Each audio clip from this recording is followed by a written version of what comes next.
Hi, Marilyn here. I'm back with Saturday Sampler, Block 3, and we're going to talk about the piecing for this block. And so you have everything cut, and so now we're ready to piece. So by now, these should be familiar piecing strategies that we've gone through with Block 1 and 2. So I'm not really going to go through the techniques of making them, but how to put this block together with all those techniques we've already done.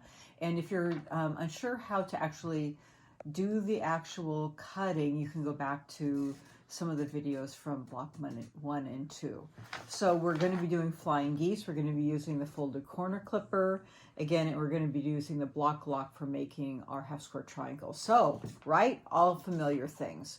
So the first thing we're going to be doing are making our flying geese A and B. And so for flying geese A, you need to use fabrics 1 and 5 with fabric 5 as the base.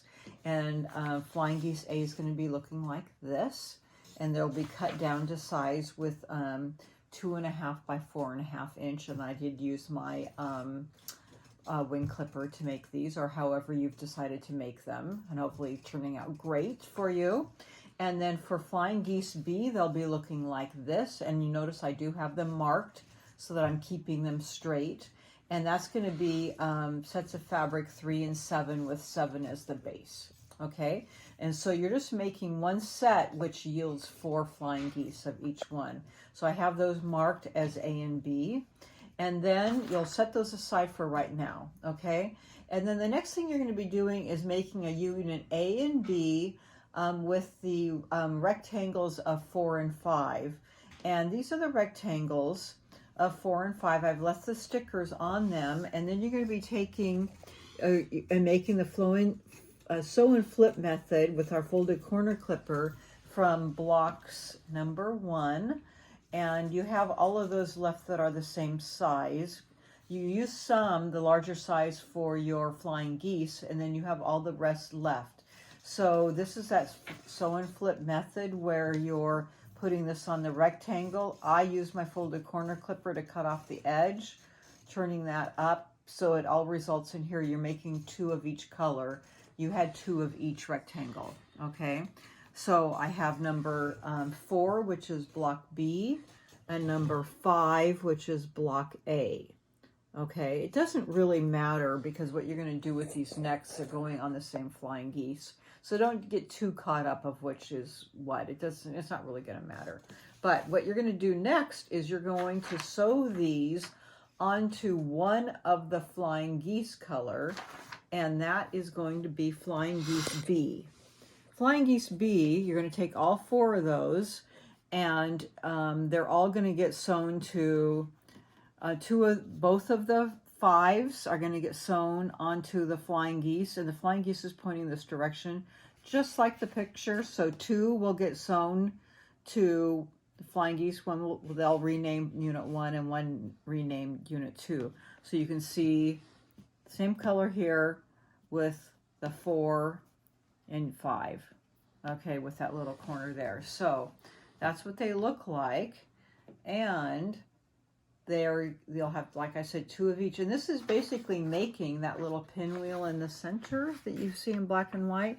So when you sew that together, this one's going to get turned, and there's the first part of your pinwheel. And I didn't do all 4 in the sample, but you'll have the other 4 going the other direction. So like I said, it doesn't really matter on this 4 or 5 which one is labeled, because they're just going to be put together like a pinwheel.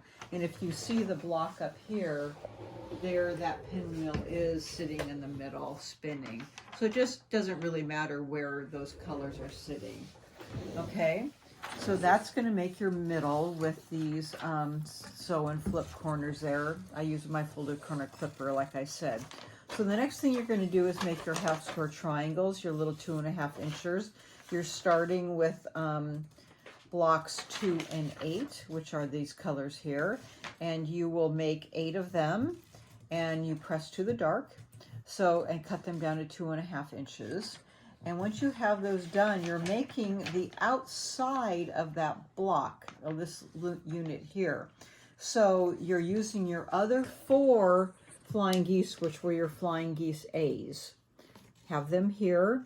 You're going to put on your, actually this is pointed up this way, add on 2 sides. You're going to make 2 units that look like this, that will go on one, you know, the top and bottom of this little spinning pinwheel.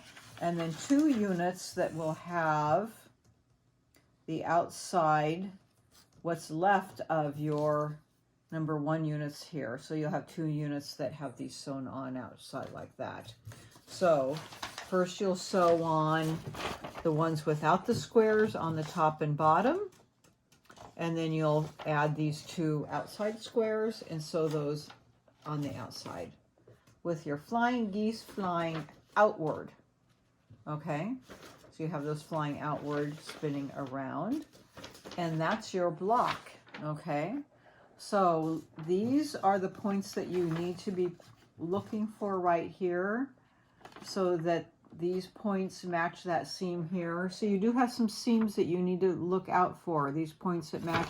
When you're looking at the block, if you want to come up here and take a look at that, you have these points in the flying geese matching that seam here, and these flying geese matching that seam when you're piecing it.